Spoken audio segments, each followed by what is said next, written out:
আরে অক্ষয়, তোর মাথা ফেটে গেছে।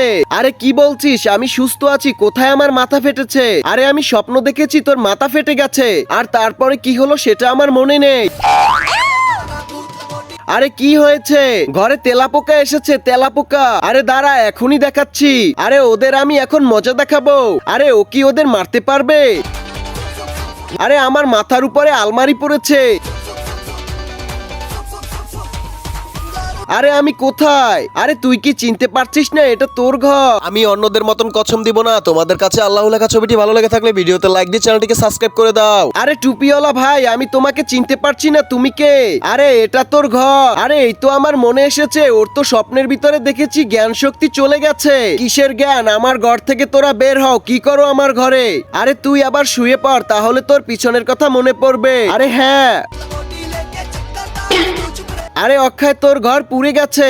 আরে তুই এটা কি বলছিস?